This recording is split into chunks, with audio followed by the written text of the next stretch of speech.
मुखड़ा के पूर्ण होने के बाद आपका जो म्यूजिक आता है बीच में, वो म्यूजिक को हमको कैसे बजाना है। ठीक है, इसके लिए हमको शुरुआत करना है अपने प स्केल के साथ। कैसे, देखिए,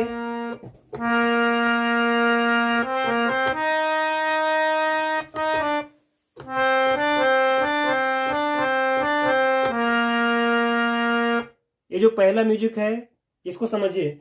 इस पे क्या करना है आपको, जहां जहां आपको अवग्रह चिन्ह दिख रहा है वहां पर आपको होल्ड करके रखना। जैसे प ध प ध सा नी ध नि ध प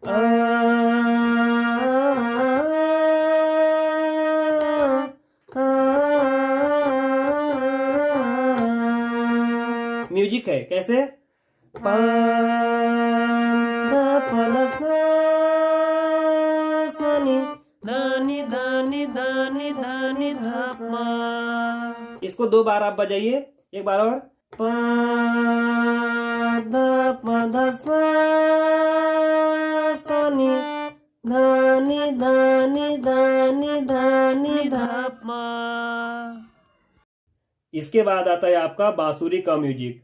वो बजेगा आपके श के साथ। आप उसको इस श से भी बजा सकते हैं, आगे की श से भी बजा सकते हैं, लेकिन मैं आप लोगों को सजेस्ट करूंगा कि आप इसको आगे वाली श से बजाएं, ज्यादा बेहतर लगेगा, क्योंकि बांसुरी का म्यूजिक है। स्वर कौन कौन से लगेंगे एक बार बजा करके दिखाता हूं, देखिए कैसे।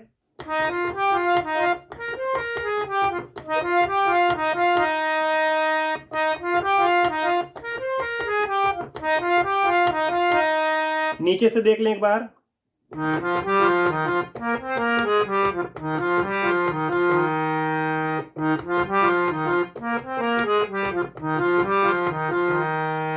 इस म्यूजिक को सीखने के लिए आपको 3 टुकड़ों में इसको बांटना है। देखिए, पहला पार्ट में हम क्या सीखें, सारे ग रे सारे प ध प म ग रे, सारे ग रे सारे सा।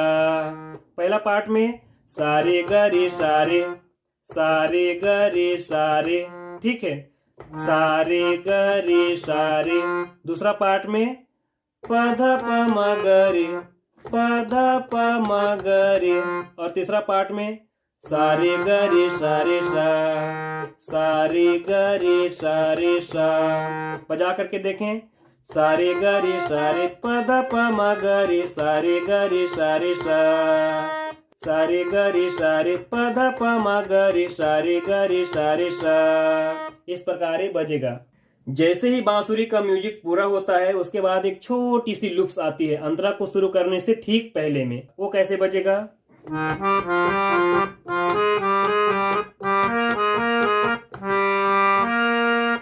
ये क्या है, सा से शुरू करेंगे इसको, ठीक है।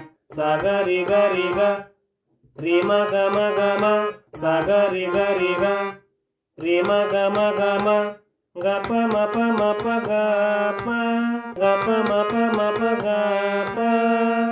सा ग रे ग, रे म ग म ग म, ग प म प म प ग प।